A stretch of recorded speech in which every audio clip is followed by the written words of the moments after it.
কালোবাজারি আমি জানতে চাই এই শেখ হাসিনার কাছে, আমি জানতে চাই কাউয়া কাদের কাছে। আগে না খেয়ে থাকতে আগে চাউল ছিল 12 টাকা কেজি, এখন চাউল কিন্তু হয় 90 টাকা কেজি। আগে তেল কিনতাম আমরা 32 টাকা কেজি, এখন তেল কিনি কেজি। আগে পেঁয়াজ কিনতাম 8 টাকা 5 টাকা কেজি, এখন পেঁয়াজ কিনতে হয় 100 টাকা কেজি। আগে কাঁচামরিচ কিনতাম 20 টাকা কেজি, এখন কাঁচামরিচ কিনতে হয় 1000। সরকার এই কোন কালোবাজারি, এই কোন কালোবাজারি আমি জানতে চাই এই শেখ হাসিনার কাছে, আমি জানতে চাই কাউয়া কাদের কাছে, আমি জানতে চাই হাসান মাহমুদের কাছে। তোমরা দেশের উন্নয়ন হচ্ছে, কিসের উন্নয়ন করছো? কাঁচামরিচ 1000 টাকা কেজি, এই উন্নয়ন। চাউলের কেজি 100 টাকা কেজি, এই উন্নয়ন। গরু মাংস 1000 টাকা কেজি, এই উন্নয়ন।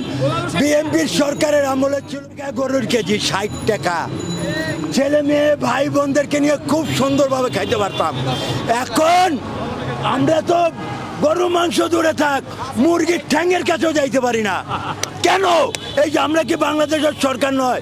ওই আওয়ামী লীগ, যুবলীগ, ছাত্রলীগ, মহিলা লীগ, শ্রমিক লীগ, হকার্স লীগ, এরাই তোমার মানুষ।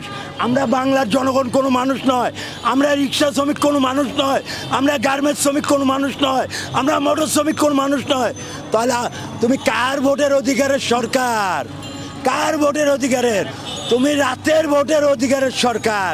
কালো রাত্রে ভোট করো, দিনের ভোট রাত্রে করো, এই সরকার। তুমি মনে করো না বাংলার জনগণ আর বসে থাকবে না।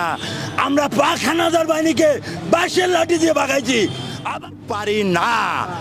বাংলার রিক্সা শ্রমিক চুপ থাকতে পারে না। তোমার জনগণ যদি চুপ থাকে, বাংলার জনগণ চুপ থাকবে না। গার্মেন্টস শ্রমিকরা চুপ থাকবে না, মোটর শ্রমিক চুপ থাকবে না, রিক্সা শ্রমিক চুপ থাকবে না, দিনমজুর চুপ থাকবে না। আর আরেকটি কথা বলতে চাই ভাই, বাংলাদেশে যখন স্বাধীন ঘোষণা করে কালুরঘা বেতার কেন্দ্রতে আমি বলেছিল জিয়াউর রহমান, আমি মেজর জিয়া বলছি আজ থেকে বাংলাদেশ স্বাধীন ঘোষণা করা হলো। তখন তোমার বাপও বলে নাই, তুমি বলো নাই। আর তোমার ডাইনাতে বামাতে যে সন্ত্রাসী বাহিনী আছে তারা কই ছিল?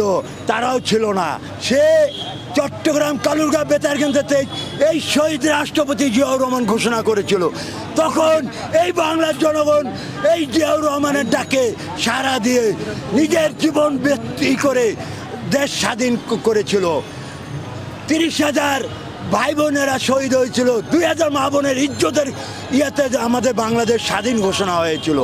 আমি এই সরকারের কথা কি বলবো ভাই, লজ্জাতে মরে যেতে মন চায়। বিষ খেয়ে মরলে হবে সে আত্মহত্যা, আমি তাও করতে পারি না। আমি কলা গাছে ফাঁসি দিতে চাই, কলা গাছ বলে তুমি লজ্জায় কি? এই সরকারের চলন দেখে আমাকে লজ্জায় মরে যেতে মন চায়। কি উন্নয়ন করেছে? সে এটা উন্নয়ন করে নাই, সে নিজের ওই যে ভাঙ্গা ঝোলা পেট ভরে বিদেশের মাটিতে বাড়িঘর করার জন্য এটা জনগণকে দেখাচ্ছে। এটা খরচ হয়েছে 10 টাকা, আপনি 100 কোটি টাকা এটার বাজেট দেখাইছে। 10 টাকা খরচ করে 100 কোটি টাকা বাজেট, এটা কার টাকা? ওর বাপের টাকা? হ্যাঁ, এটা আমাদের জনগণের টাকা। এই যে আরেকটা কথা মনে পড়ায় দিলেন, 26শে মার্চ মোদিকে দাওয়াত দিয়ে এনে বাসর করার জন্য 71-এর মতো এই 2023 সালে আবার একটা যুদ্ধ করব, সেই এলো বাংলাদেশ যুদ্ধ আবার ঘোষণা করা হলো।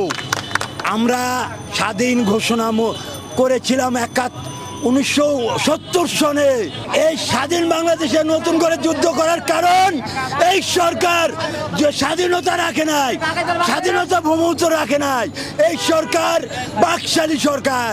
যেরকম শেখ সাহেব 1974 সনে এককতন্ত্র দেশ স্বাধীন করেছিল মনে করেছিল, এই সরকার তাই মনে করছে আমার বাপের দেশ আমি এককভাবে চালাবো, একতন্ত্র এক দেশ।